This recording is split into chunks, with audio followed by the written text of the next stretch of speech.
Good afternoon. It's Beth at Paris House Woolworks, and today's project is to get new hives set up for my incoming bee packages, which are coming this coming Friday.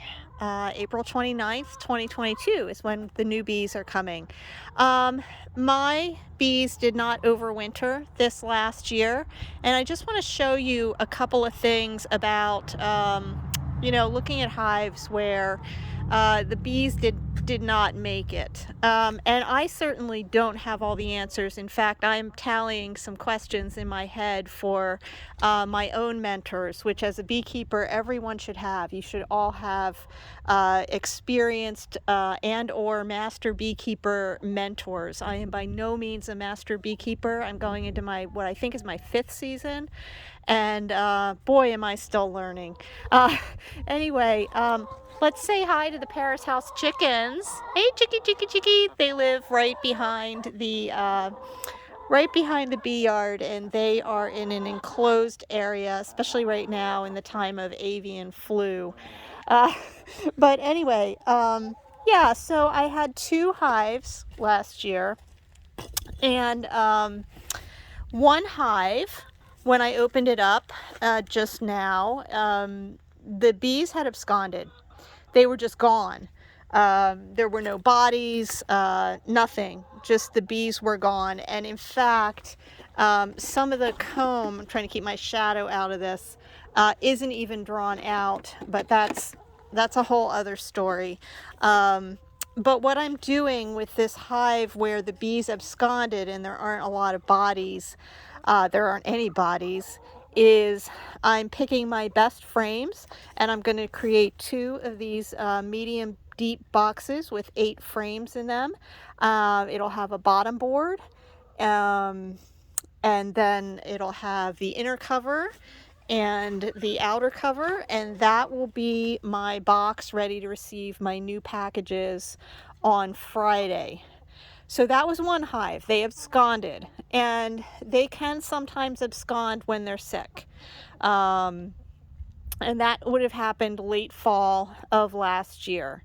That's when I think I noticed that I wasn't seeing any activity on that hive. So that's one scenario when you open up a hive that didn't overwinter.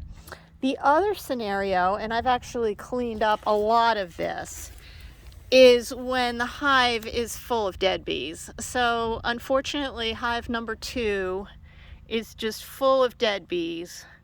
And I'm looking at these little carcasses for evidence of shortened abdomens, deformed wings, things like that would indicate that this colony died of a vectored virus brought on by varroa mites. Again, I'm going to turn myself around here so my shadow isn't.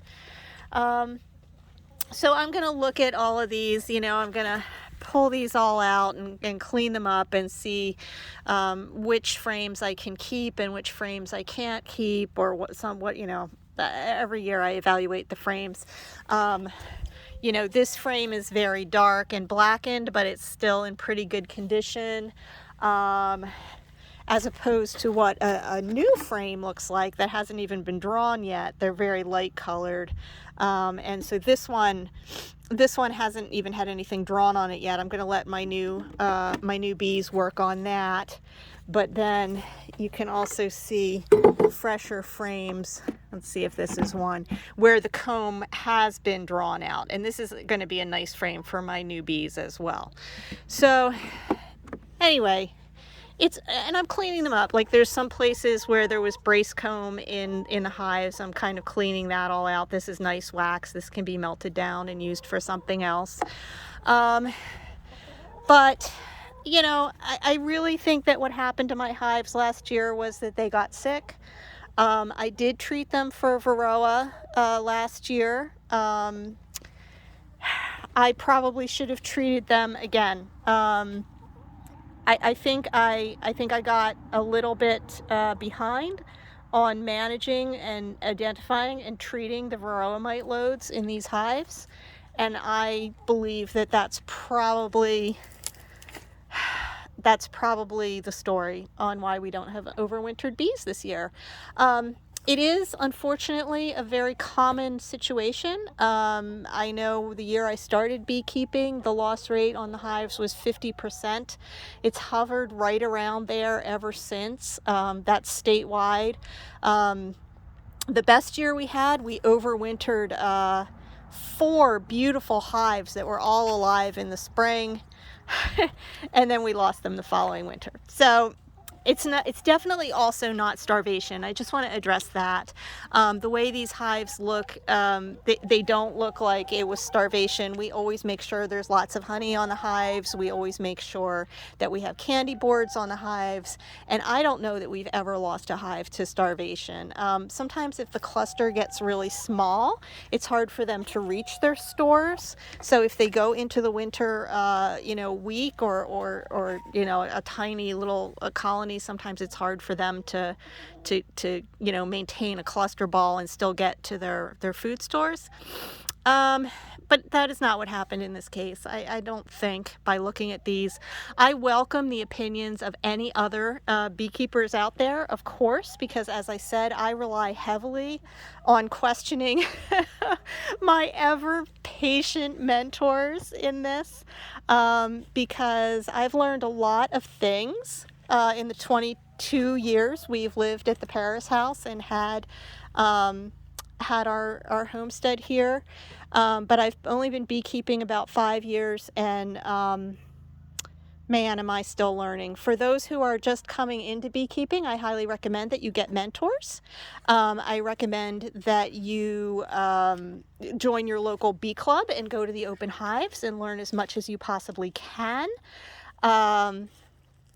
And that's it. I am going to get these hives put together for installation on Friday, and maybe I'll do another little video then if I can. The weather is not forecast. If the weather were like this next Friday, this coming Friday, it would be absolutely perfect for installation.